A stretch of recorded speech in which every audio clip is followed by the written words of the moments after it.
วันนี้วันที่22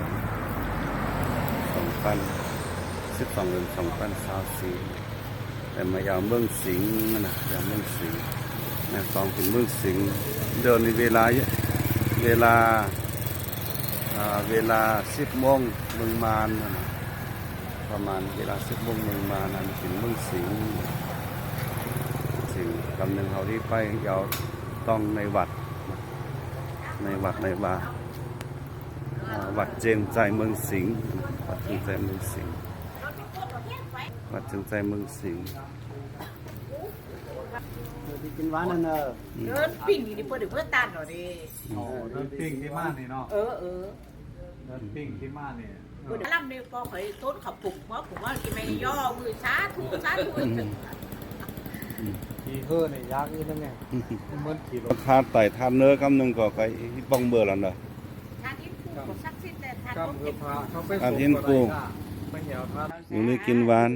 จงมีลาบเนอะ เท่าคุณแกอยู่ดีกินวันเดี๋ยวกินแต่ตั้นมันนี่7 คำเหมือนกันจ้ะ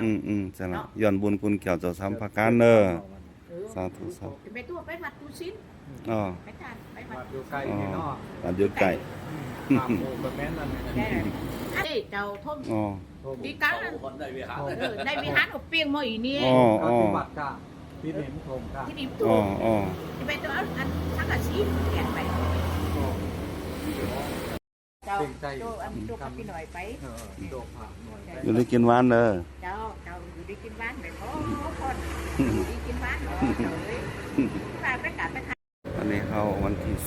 10 วันที่20อันนี้นะเป็นหน้าวิหาร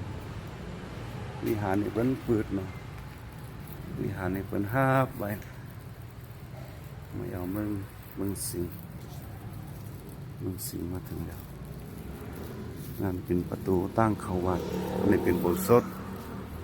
อันนี้เป็นชื่อเจ้าศรัทธาเพิ่นมาติดมาตาน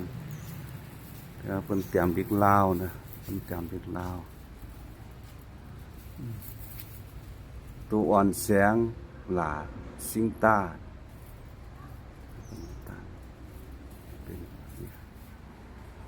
เป็นบิ๊กลาวซึ่งหมดบิ๊กตัวถ้ำนี่ถึงเตอ